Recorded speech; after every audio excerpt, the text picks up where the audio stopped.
رحم الله من يقرأ الفاتحة. بسم الله الرحمن الرحيم.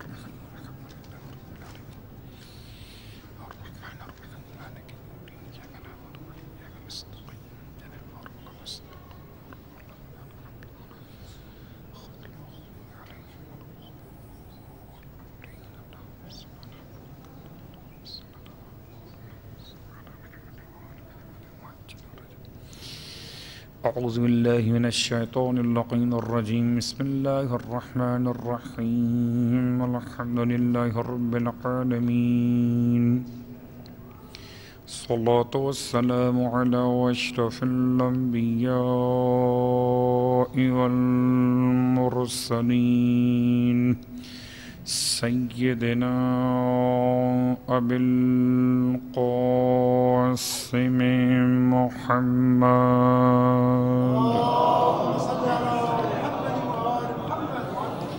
وعلى أهل بيته الطيبين الطاهرين واللعنة الدائمة على أعدائهم أجمعين. أما بعد، فقد قال الله تبارك وتعالى في كلامه الحميد وفرقانه المجيد قوله الحق وهو أصدق القائلين. بسم الله الرحمن الرحيم. هو الذي أنزل عليك الكتاب منه آيات محكمات هن أم الكتاب وأخر متشابهات فأما الذين في قلوبهم زيغ فيتبعون ما تشابه منه ابتغاء الفتنة وابتغاء تأويله وما يعلم تأويله إلا الله والراسخون في العلم يقولون آمنا به كل من عند ربنا وما يذكر إلا أولو الألباب.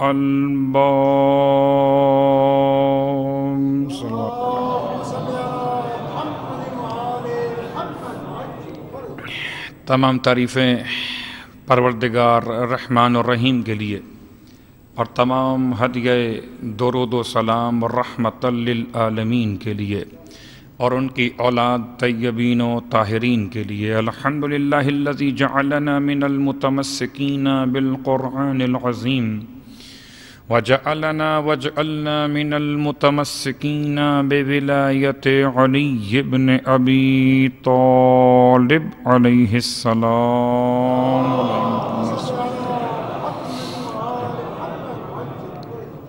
اما بعد ہدیہ تہنیت و تبریک پیش کرتے ہیں خاندان اہل بیت علیہ السلام کی بارگاہ میں امام مجتبیٰ علیہ السلام کی آمد کے عنوان سے.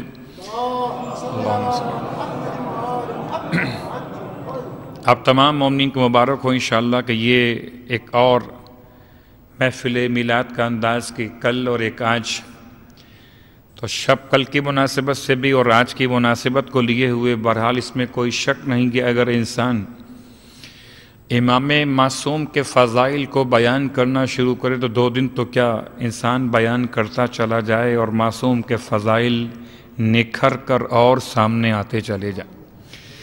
لیکن آج انداز درس کو چھوڑ کر تمام تر اپنے پیغامات کو روکتے ہوئے سورہ مبارکہ حج قربانی کے مسائل تک بات پہنچی ہے.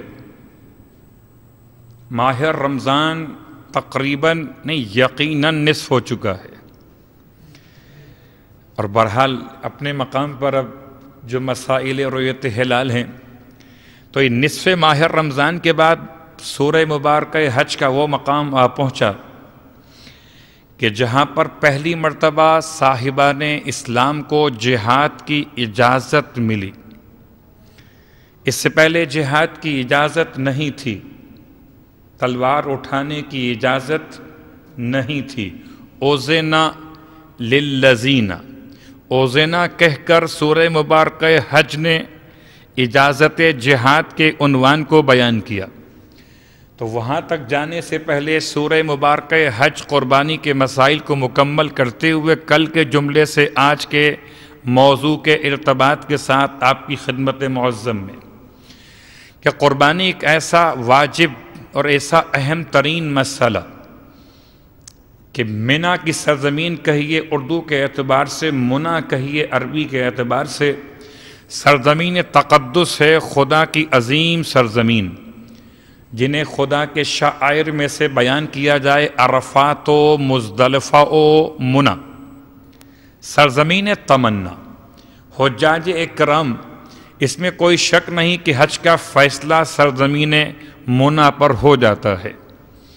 روایتوں کے اعتبار سے کہ جیسے ہی حج مکمل ہوا کون حاجی بن گیا، معنوی اعتبار سے کہ اس کا حج مبرور ہو گیا، اس کی سعی مشکور ہو گئی، اس کے گناہ مغفور ہو گئے۔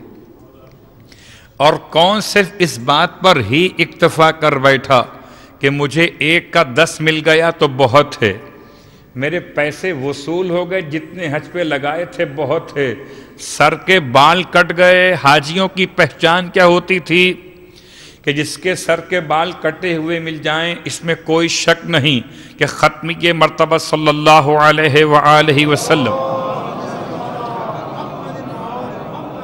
کی بارگاہ میں سوال کیا جا رہا تھا تقصیر کرنے والوں کے لیے۔ 2 ہیں مسئلے وجوب حج کے عنوان میں، ایک تقصیر ہے اور ایک سر کے بالوں کے لیے لفظ حلق یعنی گنجا ہو جانا۔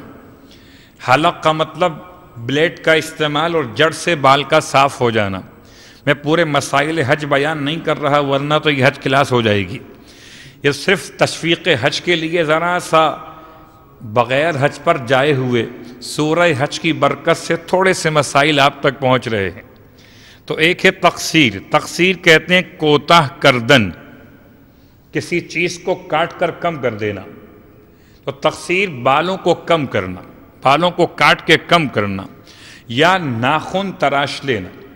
اللہ کا رسول کی بارگاہ میں سوال ہو رہا، یا رسول اللہ تقصیر، اور آپ فرماتے رحم اللہ علی المحلقین، اللہ کی رحمت ہو حلق کرنے والوں پر۔ اور سائل پھر کہتا ہے یا رسول اللہ وما للمقصرین، کیا ہے ان کے لیے جو خالی اپنے حج کے موقع پر اپنے بال چھوٹے کر لیں گنجا ہونے کے بجائے۔ اور آپ جواب دینے کے بجائے فرماتے ہیں رحم اللہ علی المحلقین، اللہ رحمت کرے حلق کرنے والوں پر۔ اب کتنا اچھا جملہ ہے، اللہ کے رسول نے رحمت کی دعا مانگی ہے تو رحمت اللہ تو کہیں گے نا۔ کس کو؟ جو حج کے ایام میں منا کی سرزمین پر اپنے سر کے سارے بال قربان کر دے۔ بال ایسا جمال ہیں، بال ایسی زینت ہیں کہ آرائش گیسو کا پورا کاروبار ٹھپ ہو جائے اگر خدا بال اگانا چھوڑ دے۔ ٹھیک؟ اور چھوٹی سی مثال آپ کے علم میں کہ بہرحال نماز میں سر کو ڈھانپنا الگ مسئلہ، احتراماً کوئی کہے تو کہیے، لیکن اصلاً بالوں کا ڈھانپنا، سر کا چھپانا بیت الخلاء کے آداب میں شامل۔ صلوات پڑھے محمد و آل محمد، اور وہاں کوئی نہیں چھپاتا۔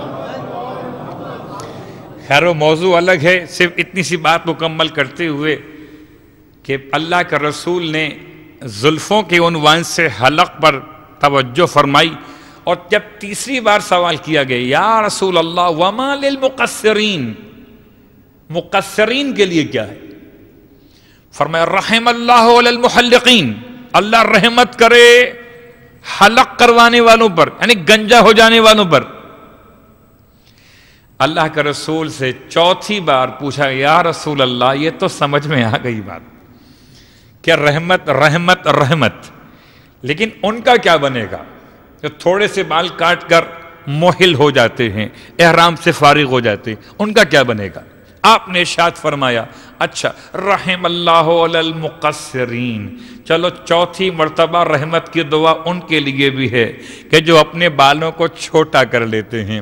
اور اب ایک جملہ ہم آداب تقصیر اور آداب حلق میں پڑھتے ہیں کہ اللہ کے رسول نے ارشاد فرمایا کہ جب کوئی انسان نیت کے ساتھ اپنے احرام سے فارغ ہونے کے لیے، احرام عمرے کا ہو احرام حج کا ہو، فارغ ہونے کے لیے جب تقصیر یہ حلق کرواتا ہو یا کر رہا ہو تو نیت کے ساتھ ساتھ ایک دعا پڑھے، اور وہ دعا یہ ہے جس کا ترجمہ یہ پروردگار، چھوڑتے ہیں عربی الفاظ کو، اللہم آتنی چھوڑ دیجئے، پروردگار تو مجھے عطا فرما ہر ایک بال کے بدلے روز قیامت ایک نور عطا فرما۔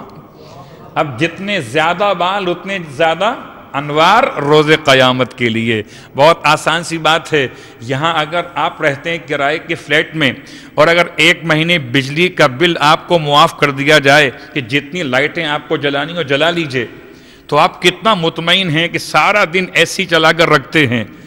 بہت سے ایسے ہیں جو منرل سے ہاتھ دھونے کو اپنا فخر سمجھتے ہیں۔ یہ الگ موضوعات ہیں اسراف کے باب میں۔ البتہ روز قیامت کتنی لائٹ چاہیے ہوگی؟ جتنا اندھیرا گناہوں کا ہوگا اتنی انسان کو روشنی چاہیے ہوگی۔ تو جتنے بال خدا کے نام پر کاٹے جائیں اتنا نور خدا کی طرف سے انسان حج کو عطا کیا جاتا ہے۔ تو حج کے مسائل، قربانی کی باتیں مکمل ہوتے ہوتے اور اب تفسیر سورہ حج کو یہاں آج کی حد تک میلاد امام مجتبیٰ علیہ السلام میں منتقل کرتے ہوئے چند جملے۔ ماشاءاللہ میں نے محسوس کیا کہ جب میں تلاوت کر رہا تھا آیات کی، خاص طور سے آج کی آیت کی، تو میں نے محسوس کیا کہ بعض چہروں پر مومنین کے یہ سوالیہ انداز تھا کہ یہ کون سی آیت پڑھ رہے ہیں، یہ سورہ حج میں تو نہیں ہے۔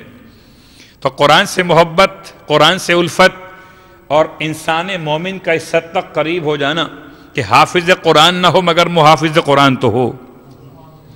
قرآن کی حفاظت میری اور آپ کی شرعی ذمہ داری۔ اور سورہ حج کے بجائے آج سورہ آل عمران جو میں نے تلاوت کی ایک آیت، سورہ مبارکہ آل عمران، جب پورے قرآن مجید میں خاندان کے نام کا ایک ہی سورہ ہے، باقی شخصیات کے نام کے ہیں، صفات کے نام کے ہیں، واقعات کے عنوان میں ہیں، حتیٰ کہ حیوانات کے نام سے ہیں، پورے قرآن میں خاندان کے نام پر ایک ہی سورہ ہے۔ باقی اور کوئی سورہ آپ کو آل کے نام سے نہیں ملے گا، آل اور آل عمران۔ اور آل عمران کی یہ آیت جس میں پروردگار عالم آیت نمبر 7 هو الذی انزل علیک الکتاب، خدا اپنی شان خود بیان کرتا ہے۔ واقعاً خدا کی شان غیر خدا کب بیان کر سکتے ہیں؟ خدا کی شان کو بیان کرنے کے لیے یا خود خدا بیان کرے یا جس کو خدا نے اپنی ذات کا عرفان عطا کیا ہو وہ بیان کرے، ورنہ بھلا عبد پروردگار خدا کی شان کیا بیان کر سکتا ہے؟ هو الذی، وہی ہے پروردگار، انزل اتفاق سے ماہ رمضان بھی اور چاروں آسمانی کتابوں کا حوالہ بھی، اور چاروں آسمانی کتابوں کے عنوان سے خاص قرآن مجید فرقان حمید، شہر رمضان الذی انزل فیہ القرآن، انزل علیک الکتاب، پروردگار جس نے کتاب کو نازل کیا، کس پر نازل کیا؟ علیک، آپ پر نازل کیا، آپ پر۔ اتفاق سے ایک سوال کرنے والے کا سوال تھا، مجھے جواب دیتے ہوئے بعد میں احساس ہوا کہ زبان سے نکلا کون سا لفظ تھا۔ انہوں نے مجھ سے سوال کیا، مولانا قرآن پڑھتے پڑھتے قرآن ہاتھ سے اگر نیچے گر پڑے تو کیا کرنا چاہیے؟ میں نے کہا ایک ہے گرنا اور ایک ہے گرانا۔ گرانا حرام ہے، گرانا حرام ہے اور اس کے لیے توبہ شدید ہے، اس کے لیے مسائل بہت سخت ہیں۔ اگر حکومت الہیہ ہو تو شاید پھر مسائل بہت آگے بڑھ جائیں، لیکن قرآن کا ہاتھ سے گر جانا جبکہ اختیار میں نہ ہو تو انسان کو چاہیے پھر بھی احترام قرآن کرتے ہوئے وہ استغفار بھی کرے۔ اب رہا سوال سائل کا، پھر اس کا قرآن کے وزن کے برابر صدقہ بھی دینا چاہیے. ہمارے بعض اذہان میں عوام کے یہ بات رچ بس گئی ہے کہ یہ قرآن کتنے کلو کا ہوگا. اللہ یعوذ باللہ من ذالک. کیا قرآن کو ترازو میں تولا جا سکتا ہے؟ کوئی لاؤ ایسا ترازو جو قلب محمد کی طرح سے قرآن کو برداشت کر سکے. جبکہ قرآن تو خود اپنے لیے کہتا ہے کہ اگر اس قرآن کو ہم نازل کر دیتے پہاڑ پر تو تم دیکھتے کہ پہاڑ خوف خدا سے ریزہ ریزہ ہو جاتا. بھلا قرآن کا وزن کون کر سکتا ہے؟ البتہ صدقہ و خیرات تو جتنا انسان دے اتنا کم. صلوات پڑھ لے محمد و آل محمد. تو هو الذی انزل علیک الکتاب، آپ پر کتاب کو اتارا اس پروردگار نے. منہ آیات جمع آیت کی، اس میں ہیں آیتیں یعنی کہ نشانیاں، ایسی نشانیاں محکمات جو بالکل مضبوط اور مستحکم ہیں، جن میں کوئی سمجھنے میں انسان کو ضرورت نہیں کسی اور شے کی. اپنی تفسیر خود کرتی ہیں بعض آیات. جیسے کہ مثال وما ادراک ما لیلۃ القدر. سوال ہے لیلۃ القدر خیر من الف شہر. سوال یہ ہے وما ادراک ما القاریہ. جواب کیا ہے؟ یوم یکون الناس کالفراش المبثوث وتکون الجبال کالعہن المنفوش. کچھ آیات ایسی ہیں کہ سوال بھی ان میں ہے اور جواب بھی ان میں ہے.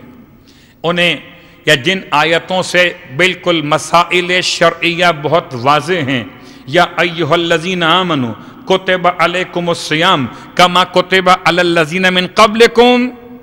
یہ آیت محکم، اس میں کوئی رد و بدل، کوئی تفسیر کا اختلاف ہو سکتا نہیں ہے. ان آیات کو قرآن میں آیات محکمات کے نام سے یاد کیا گیا. ہن ام الکتاب. ایسی ساری آیات ہیں اصل میں ام الکتاب. کیا مطلب؟ کتاب کی بنیاد، کتاب کا اصل، کتاب کا مرکز، جس پر پوری کتاب رکی ہوئی ہے، ام الکتاب. اور وہ اخر متشابہات، اور بعض دوسری آیات وہ ہیں جو متشابہ ہیں.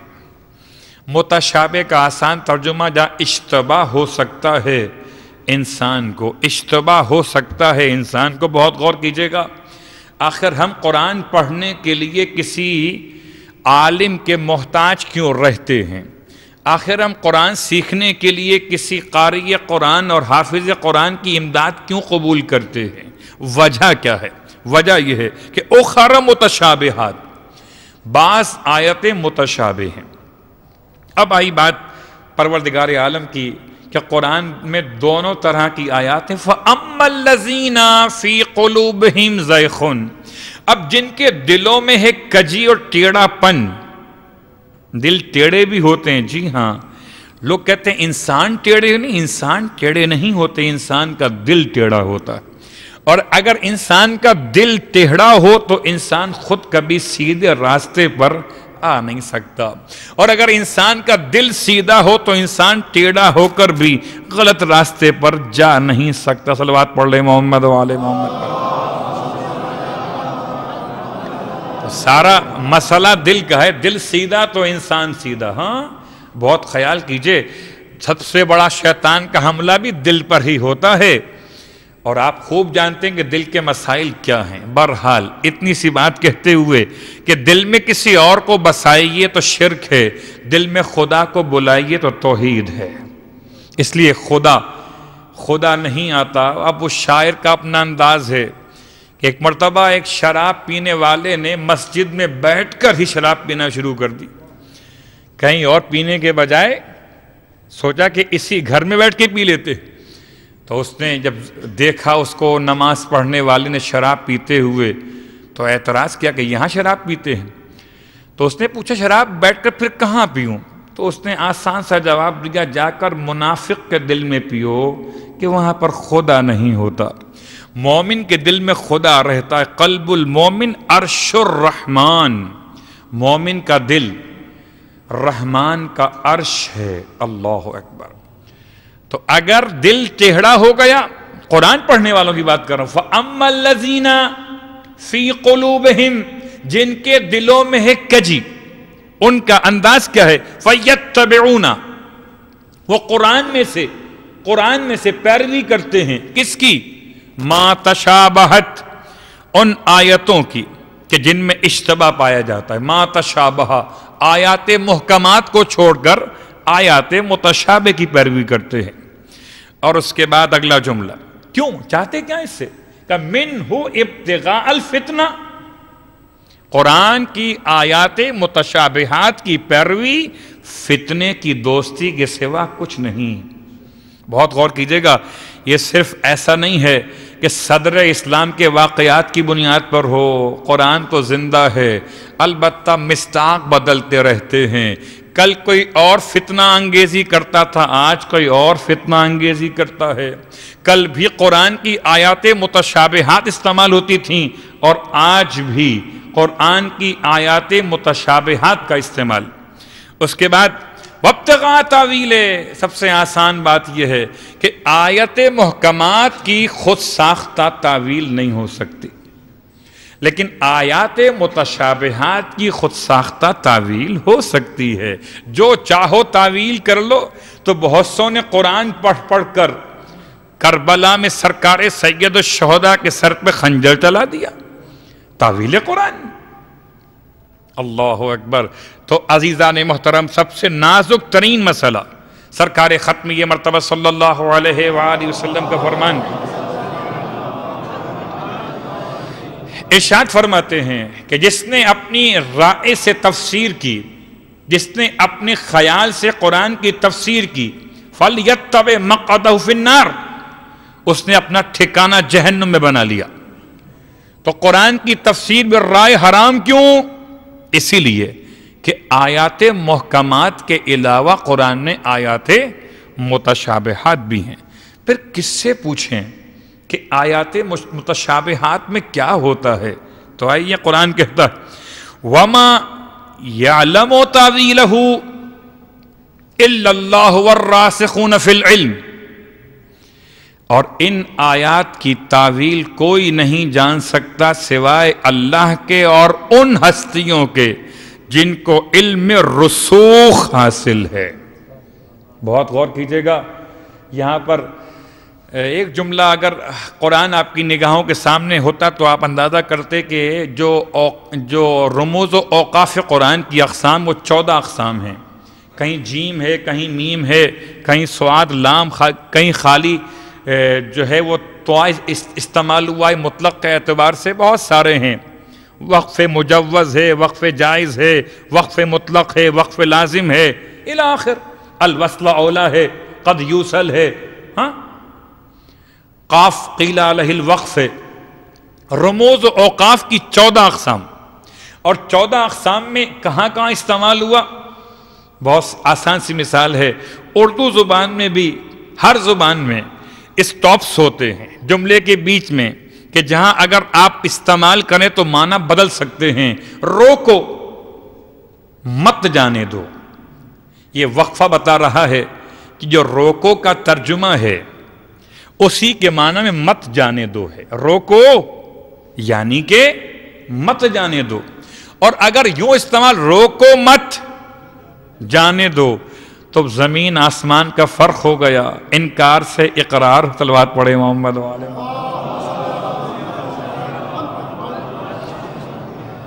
جی۔ ہاں، تو بہت ساری باتیں ہیں نا، میں تو صرف اشارہ کر رہا ہوں، انگلش میں ہو، اردو میں ہو، تقریباً ہر زبان کے ادبیات میں آپ کو ایسے مسائل مل جائیں گے۔ اصل بات کیا ہے؟ وَمَا يَعْلَمُ تَعْوِيلَهُ إِلَّا اللَّهُ پر وقف لگا دیا، اور وَالرَّاسِخُونَ فِي الْعِلْمِ کو اللہ سے الگ کر دیا۔ اب پوری عربی ادبیات کا تو وقت نہیں ہے، خالی اشارہ کرتے ہیں کہ واو کی بہت ساری اقسام ہیں۔ واو ایک وہ ہے جو عاطفہ ہے، اور ایک واو جو واو مستانفہ ہے۔ یعنی کیا مطلب؟ اللہ پر ایک واو وہ بعد میں آئے کہ جو عطف کے معنی میں ہو، تو اللہ اور وہ کہ جن کو علم میں رسوخ حاصل ہے۔ اور اگر واو مستانفہ ہو تو اللہ الگ ہو گیا، اور جو علم میں راسخ ہیں وہ یہ کہتے ہیں کہ ہم ایمان رکھتے ہیں ان تمام باتوں پر جو اللہ کی طرف سے نازل ہوئی ہیں، آیت کا باقی والا حصہ۔ فرق واضح ہوا؟ تو یہ میرے پاس جو قرآن ہے، ویسے تو ماشاءاللہ جتنے قرآن پرنٹ ہو رہے ہیں، ہر قرآن میں بہت سارے مسائل آپ سیکھ سکتے ہیں، البتہ رموز اور اوقاف کے مسائل مختلف ہیں۔ اس میں اختلاف کیا ہے کہ کون سے طبقے کے نزدیک کون سا زیادہ وقف معتبر ہے، اس کے لحاظ سے بیان کر رہا۔ لیکن یہاں پر انہوں نے بیان کیا الا اللہ والراسخون فی العلم۔ صاحبان علم کہتے ہیں اس کا ترجمے پر کیا فرق پڑے گا؟ وما یعلم تاویلہ، اور ان آیت متشابہات کی تعویل کوئی نہیں جانتا سوائے اللہ کے۔ تو اگر صرف اللہ ہی جانتا تھا اور کوئی جانتا ہی نہ تھا تو خدا نے ایسی آیات رکھی کیوں تھیں؟ اگر کسی اور کو اس کا علم دینا ہی نہ تھا تو ایسی آیات رکھی کیوں تھیں؟ بڑی آسان سی باتیں ہیں۔ قرآن کیا اللہ کے لیے ہے یا انسانوں کے لیے؟ اگر قرآن انسانوں کے لیے ہے تو بھیا ایسی آیات آنی چاہیے جو انسانوں کو سمجھائی جا سکیں، ورنہ کس کے لیے ممکن ہے کہ اللہ کی طرح آیات قرآن کو سمجھ سکے؟ وہ تو قرآن کا خالق ہے، وہ تو قرآن کا نازل کرنے والا ہے۔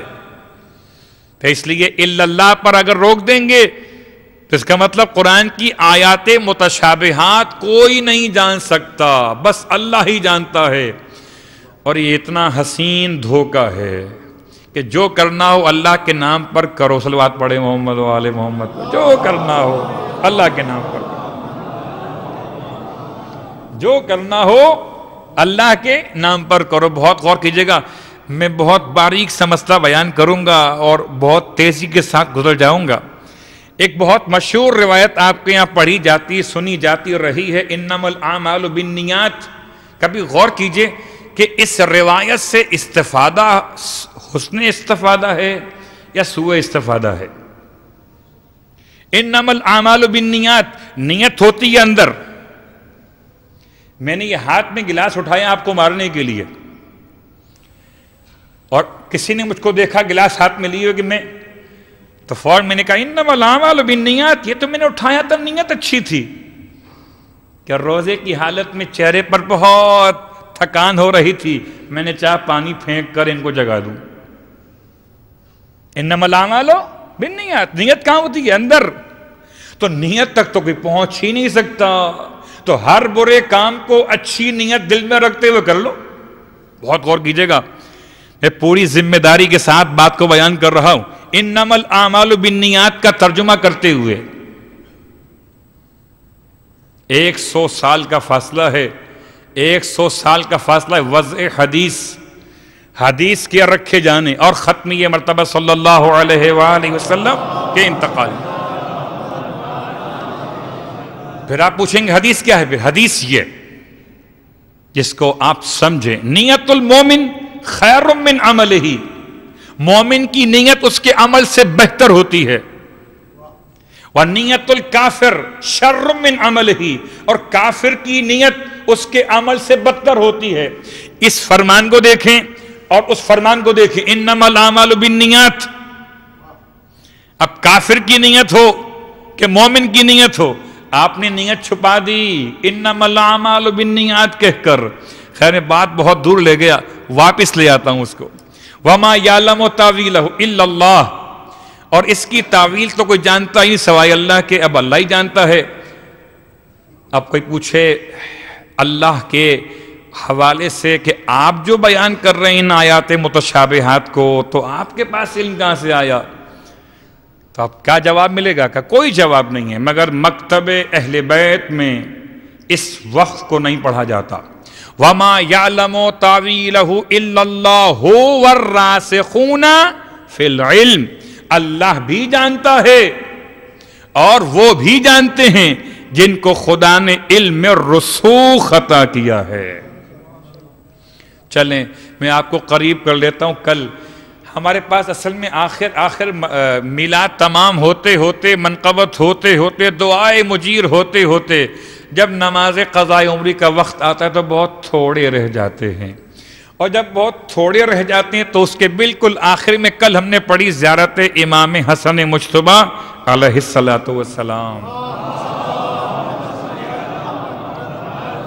اس کا ایک جملہ، مجھے جانے والوں سے کوئی شکایت نہیں ہے، اس لیے کہ جانے والا جاتا ہے اپنی مرضی سے، آتا بھی اپنی مرضی سے ہے، میں سمجھتا ہوں آتا اپنی مرضی سے، جاتا بھی اپنی مرضی سے ہے، لیکن جتنا اس کا آنا اور جانا یہاں بیٹھنا ہے وہ سب کے سب خدا کی مرضی کے لیے ہو تو کامیابی ہے۔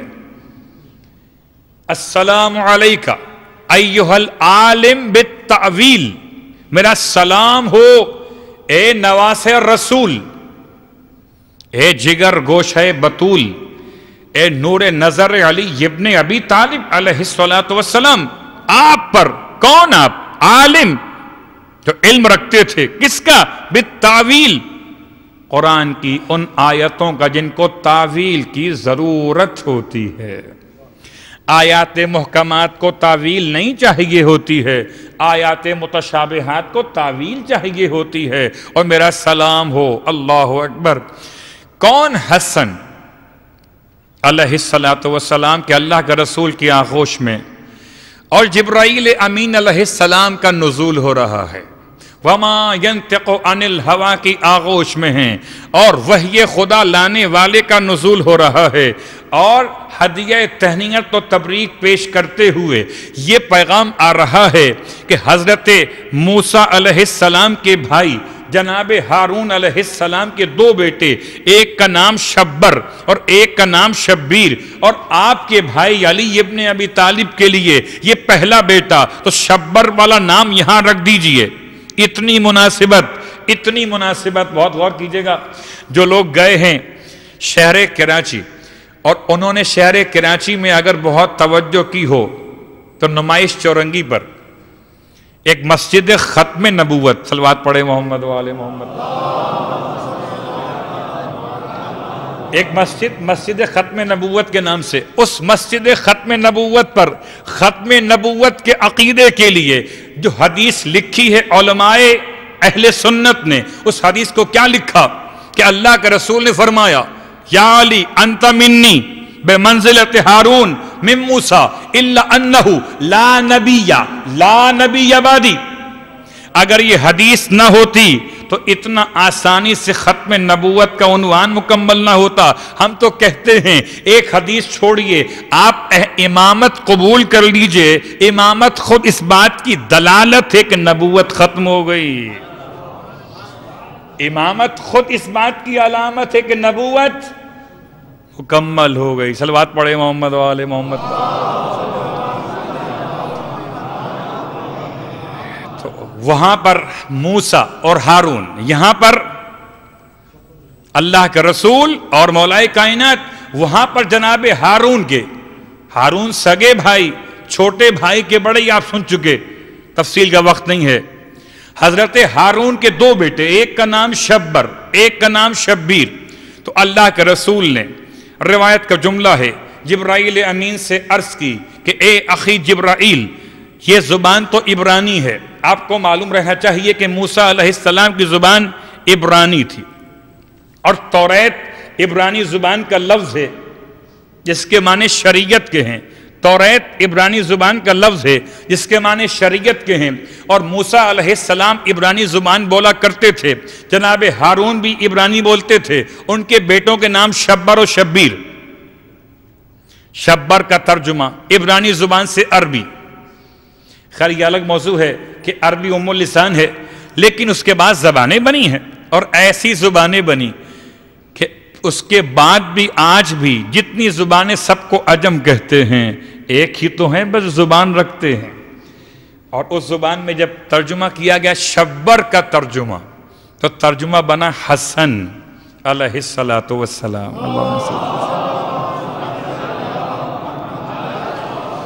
اب حسن کا ترجمہ کیا کروں؟ مشکل یہ ہے کہ اردو زبان میں گنجائش ہی نہیں ہے۔ اردو زبان میں ترجمے کے لیے الفاظ کہاں سے لاؤں؟ بہت آسان الفاظ میں، خدا خالق حسن و جمال ہے، اس نے حسن کو سمیٹا تو حسن بنایا، حسن کو بکھیرا تو حسین بنا دیا۔ تو خوبصورتی، جمال، خوبصورتی اور جمال، اللہ اکبر۔ اور ماہ رمضان کی 10 تاریخ کے عنوان سے اس بات کو ملاتے ہوئے امام حسن مجتبی علیہ السلام کا یہ جملہ کہ میں اپنی نانی خدیجہ طاہرہ سے سب سے زیادہ شباہت رکھتا ہوں۔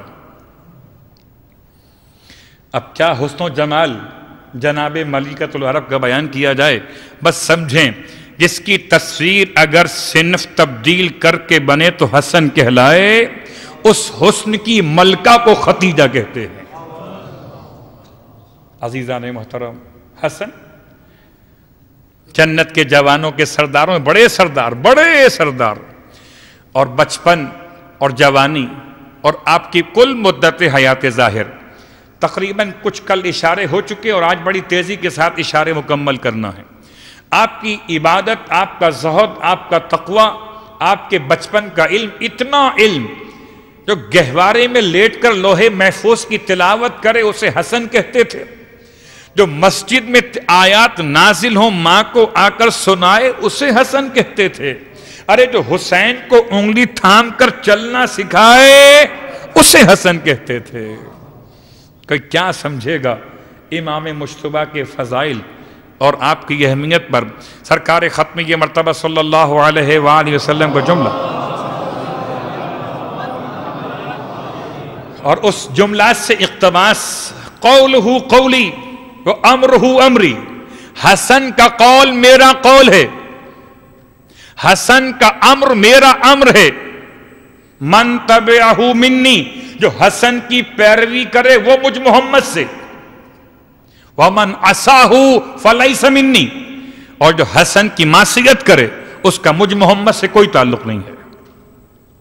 اور اب یہ اپنے مقام پر موجود ہے دلیل کہ اللہ کے رسول نے ان کو اپنا بیٹا فرمایا، بیٹا کہا، اور مولا کائنات نے ان کو کبھی اپنا بیٹا نہیں کہا۔ دلیل موجود ہے، آپ نے اپنے بیٹوں سے، عباس آپ کے بیٹے، محمد حنفیہ آپ کے بیٹے، آپ کے اور بیٹے عباس کے بھائیوں میں، اب ہوتا کیا تھا کہ 2 بیٹے یہ ہیں حسن حسین علیہ السلام، باقی آپ کے اور بیٹے بھی ہیں، تو آپ تمام ان 3 جنگوں میں جو اللہ کے رسول کے بعد آپ پر مسلط کی گئیں، ان تینوں جنگوں میں آپ ان دونوں کو نہیں بھیجتے تھے، ان کو بھیجتے تھے، اپنے بچوں کو۔ تو کسی نے اعتراض کیا کہ یہ کیا بات ہوئی، تو پھر امام نے اعتراض کا جواب دیا کہ یہ رسول کے بیٹے ہیں اور یہ علی کے بیٹے ہیں، یہ علی کے بیٹے، وہ رسول کے بیٹے، اور اسی لیے اللہ کے رسول نے ان کو اپنا بیٹا بیان کیا، میرے بیٹے۔ اللہ اکبر، ایسے بیٹے کہ جو ان کی پیروی کر لے، ان کی پیروی کر لے۔ کیا پتا تھا کوئی زمانہ ایسا آئے گا جبکہ مجتبی کی پیروی کرنا ایک ایسا امتحان ہو جائے گا کہ جو آج بیان کرنا آسان ہے وہ زمانہ، مگر صلح امام کے ذرا سے جملے کے بیان سے پہلے صرف 2-3 باتیں۔ زہد ایسا تھا جب عبادت کے لیے آتے تھے، زہد کون بیان کر رہا ہے؟ 6 امام، 5ویں امام، 5ویں امام، 4تھے امام سے، اور 4تھے امام تربیت شدہ ہیں امام مجتبی کے، جس کو حسن پالے وہ سجاد ہو جائے تو حسن کے اپنے سجدے کیا ہوں گے؟ صلوات پڑھے محمد و آل محمد۔ تربیت کس نے کی 4تھے امام کی؟ کہ دوسرے امام نے۔ اور پھر اس کے بعد اپنے جد کی عبادت کو بیان کرتے ہوئے معصوم فرماتے ہیں جب وضو کے لیے آمادہ ہوتے تھے تو آپ کے چہرے کی رنگت تبدیل ہوتی تھی، آپ کے اعضائے بدن لرزتے تھے۔ جب کسی نے پوچھا کہ آپ نے صبح کیسی کی تو آپ سوال کا جواب دیتے تھے، میں نے صبح اس حالت میں کی ہے کہ سر پر مجھ پر نگران پروردگار اور میرے سامنے آخرت کا میدان۔ پھر فرماتے موت میری طلبگار ہے اور امام کے الفاظ کے اعتبار سے موت میری طلبگار اور حساب، قیامت کا حساب مجھ کو بہت زیادہ دبائے ہوئے، محدقن بھی، وَأَنَا مُرْتَحِن بِعَمَلِ، اور میں اپنے عمل میں گروی رکھا گیا ہوں۔ امام نے صبح کی وہ کیفیت بیان کی جو امام سید سجاد علیہ السلام سے پوچھا گیا تھا، مولا آپ نے صبح کیسے کی؟ تو شاگرد حسن کہتے تھے مولا سجاد کہ میں نے صبح کی اس حالت میں کہ 8 چیزیں مجھے طلب کر رہی تھیں اور میں اکیلا ان کا مطلوب قرار پاتا تھا۔ جب شاگرد یہ کہتا ہو، استاد کیا کہے گا پھر؟ تو استاد کی عبادت، استاد کے سجدے، معصوم فرماتے ہیں اپنے زمانے میں حسن مجتبیٰ سے بڑا کوئی زاہد ترین شخص نہیں گزرا۔ 3 مرتبہ اپنے گھر کا آدھا سامان راہ خدا میں اور 2 مرتبہ اپنے گھر کا پورا سامان راہ خدا میں دے دیا۔ اور کیسے عطا کرنے والے تھے، جو آتا تھا اس کو عطا کرتے تھے، حتیٰ کہ کسی نے اعتراض کیا مولا آپ کے در سے کوئی خالی ہاتھ واپس جاتا ہی نہیں ہے۔ امام فرماتے ہیں جب میں خدا کے در پر جاتا ہوں اور خالی ہاتھ نہیں آتا ہوں تو میں کیسے اپنے در پر آئے ہوئے کسی انسان کو خالی ہاتھ لوٹا دوں؟ امام کا انداز عبادت، امام نے 25 حج پیدل کیے اور ان میں سے اکثر حج وہ ہیں جو آپ نے ننگے پاؤں کیے، ایک ہے پیدل، ایک ہے حافین۔ میرا کہنا بھی آسان ہے، آپ کا سننا بھی آسان ہے۔ ذرا گرمی سرزمین عرب کی، گرمی حجاز کی، گرمی مکہ اور مدینہ کی، اور اس میں ننگے پاؤں مدینے سے مکہ آنا 460 کلومیٹر، اور وہ بھی آج کے روٹس کے اعتبار سے تو راستے اچھے بنا دیے گئے۔ کل جبکہ پہاڑ کاٹے نہیں جاتے تھے، پہاڑوں کے جو قریب کے دور سے علاقے میں گزرتے تھے وہاں سے لوگ راستہ بناتے تھے۔ آج تو پہاڑ کاٹے جاتے ہیں نا راستہ بنانے کے لیے۔ امام نے 25 حج پیدل کیے اور سواری ساتھ ساتھ چلتی ہے، پاؤں میں ورم آ جاتا ہے، یہ آپ سن چکے ہیں۔ بس اتنا سمجھانے کے لیے کہ اگر خدا کے لیے قدم اٹھائیں امام معصوم تو آپ کو اس بات کی پرواہ ہی نہ ہو کہ پاؤں میں چھالے پڑ گئے ہیں یا کوئی مشکل پیش آئی ہے۔ انداز عبادت، انداز زہد، انداز تلاوت قرآن، بہت روتے تھے میرے مولا جب ان آیات کی تلاوت کیا کرتے تھے جو آیات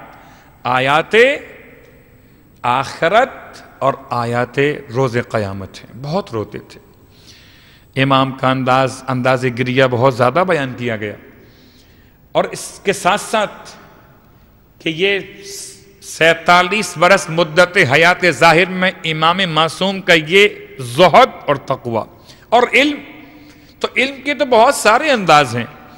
اچھا ہے وہ شکم مادر میں آنے والے موجود کی خبر دینا ہو، یا مشرق اور مغرب کے فاصلے کو بیان کرنا ہو، یا آسمان اور زمین کے درمیان فاصلے کو بیان کرنا ہو۔ آنے والا آیا تو تھا در علی ابن ابی طالب علیہ السلام پر یہ کہہ کر کہ میں آپ کا معتقد ہوں، اور امام نے اس کے عقیدے کو جھٹلا کے فرمایا اہل شام سے تیرا تعلق ہے، تجھے حاکم شام نے بھیجا ہے سوالات دے کر، اور سوالات پوچھنے کے لیے آیا ہے۔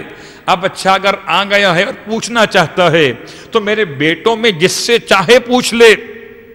تو پتہ چلا امام نے اپنی زندگی میں اپنے پاس آنے والے بہت سے سائلوں کو موڑ دیا جانب حسن مجتبیٰ علیہ السلام، اور پھر امام جواب دیتے ہیں کہ تیرا سوال مشرق اور مغرب میں کتنا فاصلہ ہے؟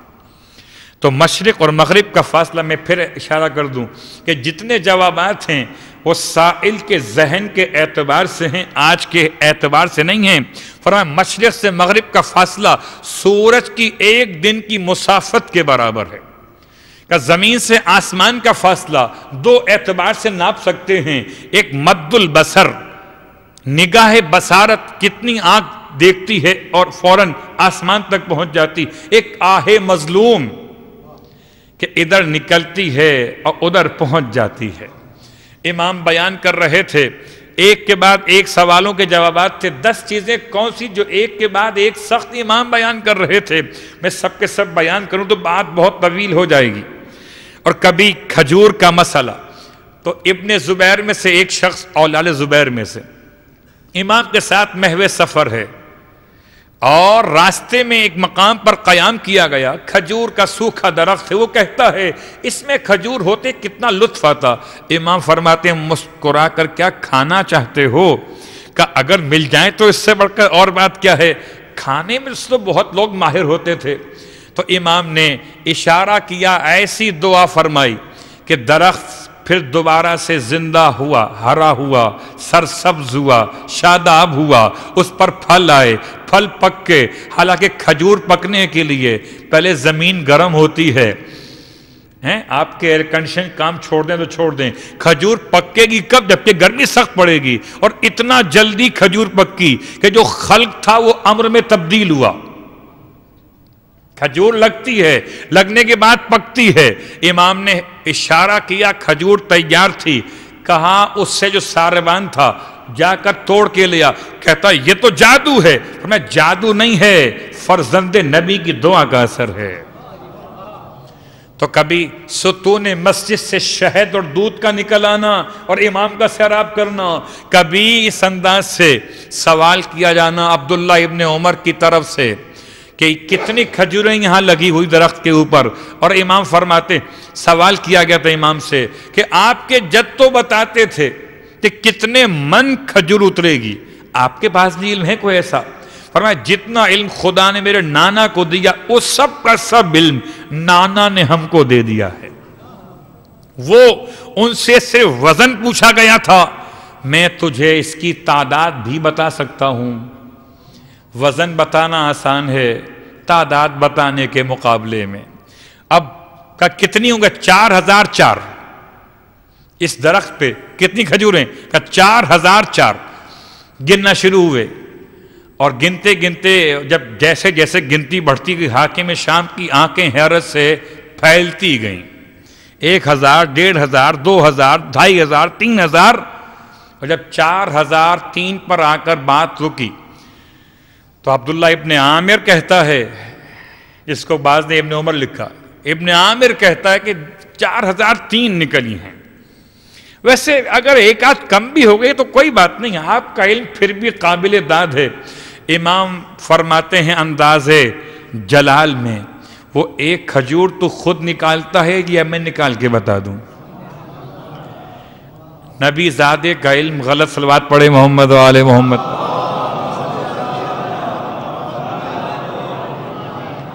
تو چلیں یہ ذرا سے میں نے اشارے کیے، علم کی خیر بہت ساری باتیں، خواب کی تعبیر کا جتنا علم ہے اس کا مرکز، اس کا رئیس محمد ابن سیرین، اور محمد ابن سیرین شاگرد رشید ہے امام مجتبیٰ کا۔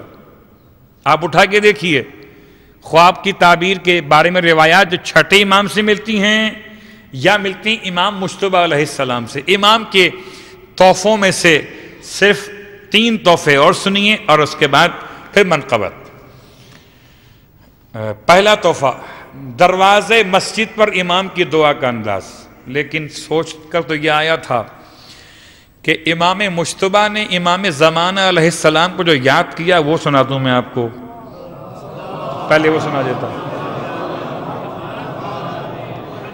ہماری مجبوری یہ ہے کہ بہت ساری کتابوں میں دعائیں تو مل رہی ہیں، مگر امام معصوم امام مجتبیٰ کے عنوان سے بہت کم ہم تک پہنچی ہیں دعائیں۔ اس کی وجہ ہماری اور آپ کی تقصیر و کوتاہی ہے۔ اگر پڑھنا چاہیں تو کتاب کا نام ہے صحیفۃ الحسن۔ کیا نام ہے؟ صحیفۃ الحسن علیہ السلام۔ اس میں پوری دعائیں، تعقیبات، قنوت کی دعا، ہر وقت مشکلات کے حل کی دعائیں، صحیفہ کاملہ بتانے والے کے استاد نے جو بیان کیا وہ سب جمع کیا گیا۔ صحیفۃ الحسن کتاب کا نام۔ جواد قیومی اصفہانی نے اس کو تالیف فرمایا، ترجمہ اس کا اردو میں ہو چکا۔ اس سے جو 12ویں امام کو یاد کیا ہے کب یاد کیا ہے؟ جبکہ بعض لوگوں نے آپ پر وہ جملے کہے کہ آپ نے بیعت کر لی حاکم شام سے، صلح کر لی حاکم شام سے، اور یہ تو کوئی اچھی بات نہیں ہوئی ہے۔ کیسے کیسے لوگ ہوتے تھے، کبھی اگر ویسے تو ماشاءاللہ یہاں پر پورا تقریباً اشرا ہو چکا ہے امام مجتبیٰ کے حوالے سے، لیکن خاص صرف صلح امام حسن کے موضوع پر اگر کتابیں تلاش کرنا چاہیں تو بہت عظیم کتابوں میں ایک ایسی خاص کتاب ہے جس کا ترجمہ عربی سے فارسی میں آیت اللہ خامنائی نے کیا ہے۔ اس کتاب کی اہمیت، خیر وہ موضوع پھر طویل ہو جائے گا، میں اپنے آپ کو پھر روکتا ہوں۔ مشکل یہ ہوتی ہے کہ بات روکتے روکتے بات پھر نکل جاتی ہے۔ تو صلح امام کے حوالے سے اعتراض، اور اعتراض ان افراد کی جانب سے جو ساتھ بیٹھے ہوئے اور بظاہر اپنے آپ کو امام کا ماننے والا کہتے ہیں مگر امام کے عمل پر اعتراض کر رہے ہیں۔ حیرت کی بات ہے آج تک کوئی امام جماعت پہ اعتراض نہیں کرتا کہ آپ نے انا آتینا کیوں پڑھ دی انا انزلنا کی بجائے۔ اس کی مرضی ہے امام جماعت کی انا آتینا پڑھے کہ انا انزلنا پڑھے، اس کی مرضی ہے کہ تشہد میں اختصار کرے یا مستبع شامل کر لے۔ لیکن امام معصوم سے پوچھا گیا کہ آپ نے صلح کیوں کر لی؟ امام نے ارشاد فرمایا واللہ، قسم کھا کر خدا کی فرمایا، ما عملت، جو میں نے عمل کیا، خیر لشیعتنا، وہ میرے شیعوں کے لیے اتنا بہترین ہے، مما طلعت علیہ الشمس وغربت، ان تمام چیزوں سے بہتر ہے جن پر سورج طلوع کرتا ہو یا غروب کرتا ہو۔ میرا عمل عمل صلح بہت بہتر ہے میرے شیعوں کے لیے ان تمام اشیاء کائنات سے جن پر سورج طلوع کرتا ہو یا غروب ہو جاتا ہو۔ پھر امام نے قسم دے کے فرمایا کیا میں تمہارا امام نہیں ہوں؟ کیا اللہ نے میری اطاعت تم پر فرض نہیں فرمائی ہے؟ کیا میں جنت کے جوانوں کا بڑا سردار نہیں ہوں؟ اپنا تعارف دہراتے ہوئے پھر امام نے ارشاد فرمایا کیا تم یہ بات نہیں جانتے؟ بہت غور کیجئے گا، پچھلے سال ماہ رمضان کے دروس ذہن میں آ جائیں گے۔ اما علمتم، کیا تم یہ بات نہیں جانتے کہ حضرت موسیٰ علیہ السلام سے بھی برداشت نہیں ہوا تھا؟ جب حضرت خضر علیہ السلام نے کشتی میں سوراخ کیا، دیوار تعمیر کر کے مزدوری کو نہ طلب کیا اور ایک بچے کو قتل کر دیا، تو موسیٰ علیہ السلام کو صبر نہ ہو سکا اور آپ کو جلال آیا کہ ایسا کیوں کر رہے ہیں؟ جبکہ موسیٰ اس کی حکمت سے باخبر نہ تھے، تو کیا خدا کے نزدیک وہ عمل جو جناب خضر نے کیا وہ درست تھا نا؟ خدا اس کی حکمت کو جانتا تھا، جیسے خدا حکمت کو جانتا تھا خضر کام کر رہے تھے، موسیٰ نہیں جانتے تھے تو اعتراض کر بیٹھے، تو کم از کم اتنا اعتماد تو کرو کہ میں جو کر رہا ہوں اس کی حکمت کو جانتا ہوں۔ بہت غور کیجئے گا، بہت آسان سا فارمولہ ہے کہ حکمت معصوم کا فرمان ہے الناس اعداء ما جہلوا، انسان دشمن ہوتا ہے اس کا جس کو نہیں جانتا۔ ہوتا ہے کبھی کبھی جب آپ نے جان لیا تو پھر کہا ارے یار پہلے بتایا ہوتا کہ یہ آپ کے دوست ہیں، ہم نے تو ان کو کیا کیا بول دیا پتہ نہیں، ہم جانتے نہیں تھے کون صاحب ملنے آئے رات کے 2 بجے، ہاں آپ نے پہلے بتا دیا ہوتا۔ تو الناس اعداء ما جہلوا، لوگ دشمن ہوتے ہیں کس کے؟ جس کو نہیں جانتے۔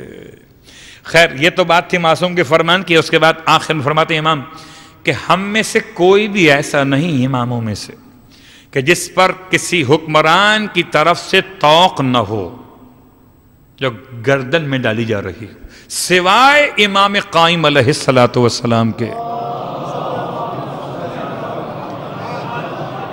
کہ خدا ان کی ولادت کو پوشیدہ رکھے گا اور اس کے بعد جب ان کو ظہور کا حکم دے گا تو ان کی گردن میں کسی کی طرف سے کوئی توق نہ ہوگا۔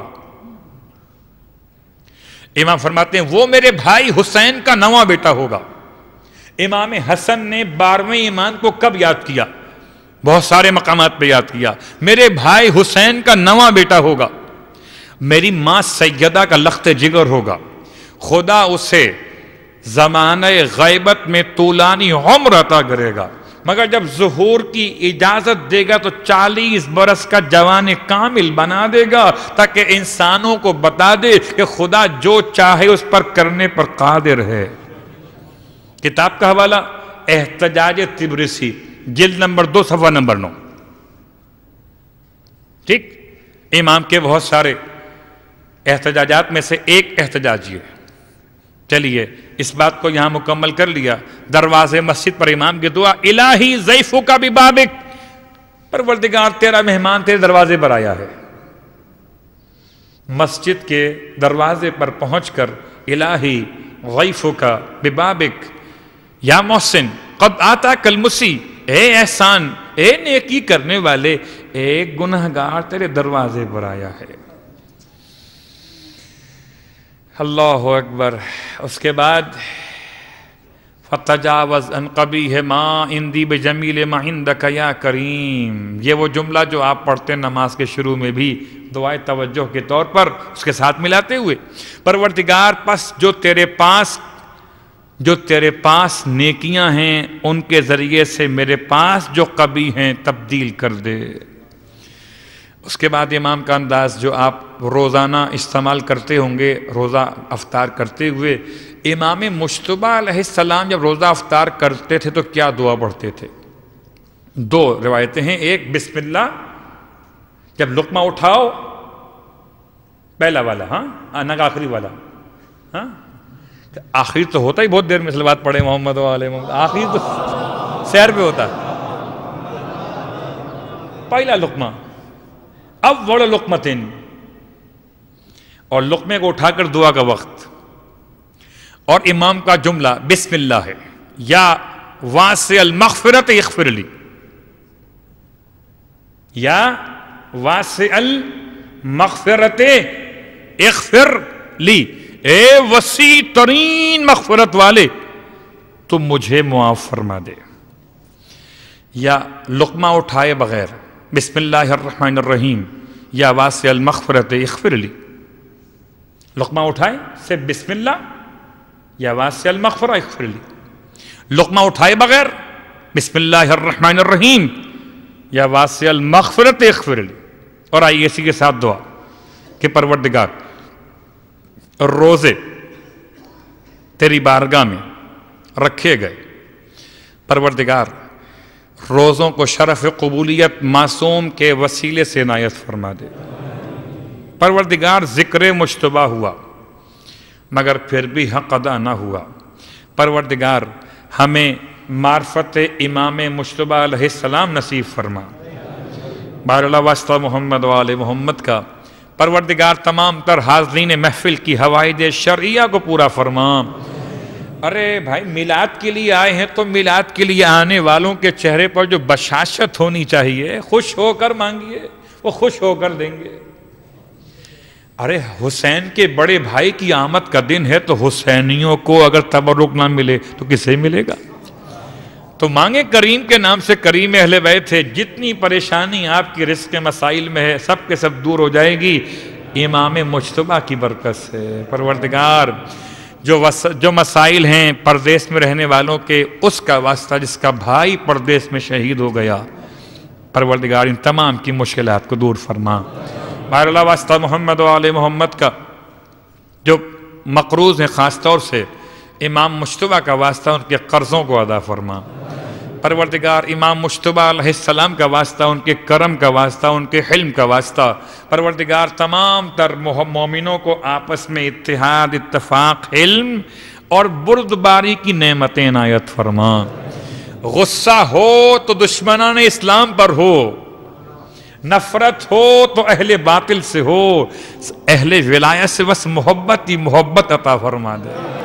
بہر اللہ واسطہ محمد و آل محمد کو۔ اور آج دعا کرنی ہے خاص طور سے کہ جو امام بارگاہ علی رضا شارجہ کی تعمیر میں جو رکاوٹ ڈال رہے تھے یا ڈال رہے ہیں ابھی بھی، ان تمام کی ہدایت فرما دے، اور رکاوٹوں کو دور فرماتے ہوئے پروردگار اتنا نصیب فرما کہ محرم الحرام میں جو آغاز ہو تو انشاءاللہ اس امام بارگاہ میں آغاز ہو جو ہے تو امام رضا علیہ السلام کے نام سے، امام سجاد علیہ السلام کے نام سے، مگر ان دونوں اماموں کا واسطہ امام مجتبیٰ کے نام سے آج سے لے کر محرم سے پہلے اس کی تعمیر کو کامل کروا دے، اور اس کی تعمیر میں جو دامیں درہمیں سخنیں حصہ لے رہے ہیں یا انشاءاللہ لیں گے، ان کی نیتیں اور ارادے ہیں، پروردگار ان تمام کی توفیقات خیر میں اضافہ فرما۔ پروردگار اس پورے بارگاہ کے انتظام کے اعتبار سے جو خدمت گزار ہیں ان کی خدمات قبول و مقبول فرما۔ بار اللہ واسطہ محمد و آل محمد کا تمام تر صاحبان ایمان کی حفاظت فرما، اور امام زمانہ علیہ السلام کے ظہور میں تعجیل فرما۔ دعائے صحت کی التماس جناب مظفر بھائی کے لیے، مسز شاہد مومنہ کے لیے اور ایک مومن کے لیے، ان تین کے لیے اور تمام تر ان کے لیے جن کے نام نہیں آئے، ان تمام بیمار مومنین مومنات مسلمین مسلمات محبان آل محمد دنیا بھر میں جہاں کہیں آباد ہیں، اور خاص طور سے ایسے جو کوما کے اندر ہیں، جو آئی سی یو کے اندر ہیں، جو ذہنی مریض ہیں، جو نفسیاتی مریض ہیں، جن کو اطباء نے لا علاج قرار دے دیا ہو، ان تمام مریضان محبان آل محمد کو بحق امام مجتبیٰ شفائے کامل عطا فرما۔ اور آج کی افطار کا انتظام امتیاز کانٹریکٹر کی جانب سے تھا، اور ایک سورہ فاتحہ کی التماس ان کے فیملی کے مرحومین کے لیے اور تمام حاضرین کے مرحومین کو یاد فرماتے ہوئے خاص طور سے ان کو یاد کر لیجئے کہ جو پچھلے سالوں میں یہاں آتے رہے اور آپ اہل قبور میں شامل ہو گئے، اور جن کا کوئی وارث فاتحہ خواہ موجود نہیں، ان بیچارے مومنین مومنات کو یاد فرما لیجئے۔ رحم اللہ من قرأ الفاتحہ۔ بسم اللہ الرحمن